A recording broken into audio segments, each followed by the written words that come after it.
We choose Cenaduría Esthela as a subject of the project because Cenaduría Esthela is the business of one of my closest friends, and even though the restaurant is so important in the city and also it has a family environment, and we also have this relation allows us for deeper and more reliable access to company information, as well as more empathic understanding of its internal operations. And additionally to all of that, the restaurant is well known in the city, and its family-friendly atmosphere is one of the aspects that make it stand out, along with unmatched flavor.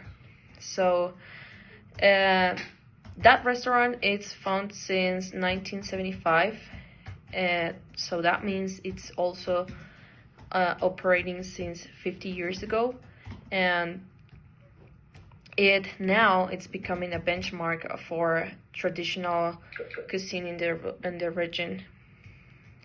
And nowadays it's one of the most popular restaurants in the whole city for traditional food, and that's why we choose that business as our project.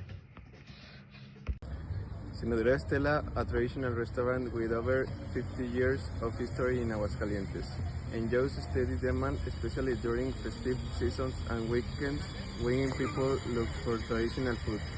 Several factors influence its demand beyond just price. Substitute goods. Competing restaurants like San Antonio or Morelos may attract customers if they offer better deals or equality. Complementary goods. Drinks like Atole or Aguas Frescas enhance the dining experience. If their prices drop, overall demand may rise. Consumer income.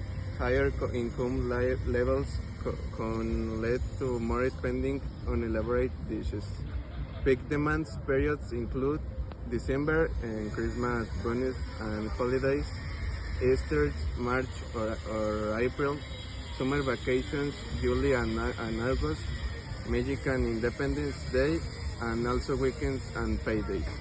Additional influences include changing consumers' preference, like health trends or cultural shifts, and expectation or future price increases, which can cause consumers to buy.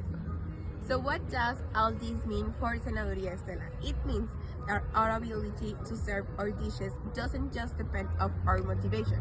It influenced by many outside factors, from the price of the chicken or the corn to whether our supply can actually deliver on time. Also, if we expect price to go up, we might buy ingredients in advance, but that comes with its own risks. And let's not forget, some ingredients are harder to get in certain seasons, which also affects what we can cook each day. That's why understanding supply is just about how much we can to sell. It's about how much we can actually offer based on real conditions. Now let's talk about price elasticity of demand. Basically, this means how do our customers react when prices go up. If people keep going even after we raise price a little, that's called inelastic demand.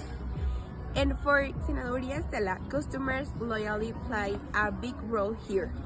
But if our clients are very sensitive to price, that elastic demand, even a small increment, will make sales drop a lot. For example, if we raise the price of our enchiladas by 10% and sales barely change, that shows our customers are loyal. They're here for the tradition and the flavor, not just for the price. Costs under impact consumption. When production costs rise like chicken, gas or wages, the restaurant has too many choices. Raise prices. If prices go up to protect profit margins, customers may cut back, especially if demand is price sensitive elastic. There are cheaper alternatives nearby. This can reduce overall consumption and revenue, absorb the cost. If prices stay the same, profit margin shrinks, while manageable short-term, it could hurt quality or long-term sustainability. Customer reaction to price increases. After for cheaper menu items, visit less often, share meals or Skype extras like drinks and desserts. Feel the restaurants offers less value, which can hurt loyalty. But also, there's another important aspects we should take. For example, the competitive environment that is exposed, because this restaurant is located in one of the most popular streets of Aguascalientes, so it also has two other types of the same type of restaurants right behind of them, so they are so competitive there. And well, Cenaduría Esthela in this case does not have a monopoly, but neither does it complete a perfectly competitive market. Its advantage lies in differentiation not based on price, such as tradition, service, and quality. This allows it to maintain the loyal customers, even if the prices are not the lowest in the market. The other thing we need to take is the supplier relationships, because choosing the suppliers like Grupo Alsea or Congus reflects the decision based on quality and reliability and cost. So that means that these partnerships ensure the constancy in ingredients and customer experience, so they really care about the product they're selling to their clients. So the other important thing is the strategic location, because it's right located in Jose Maria Chavez, and it's an area in el barrio del Encino, and it is a competitive advantage by attracting both local customers and tourists seeking an authentic experience. By other side, we have the family management and tradition. As a family-owned business, many decisions are based on accumulated experience and knowledge for the local market. This can be a strength in terms of identifying customers' loyalty.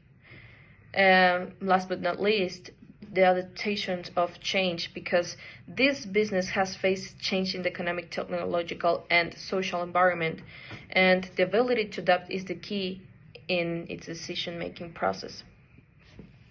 Last but not least, the conclusion is the microeconomic analysis in Cenaduría Esthela has provided us with a clear vision of how a family business with more than 50 years of history can remain competitive in a constantly changing environment. Well, by examining supply, demand, cost, and consumers' behavior, it became clear that strategic decisions are not only based on tradition or product quality, but are also influenced by economic factors such as input prices, competition, and customers sensitive to price changes. The ability to adapt, efficient response, and management deep understanding of local market are essential elements for the sustainability of the business. In addition of that, maintaining strong suppliers relationships, location, and preserving corporate identity as a competitive advantage are critical. This analysis illustrates how the principles of economics are constantly applied in a company's daily decisions, and how these decisions directly impact in the growth and permanence in the market.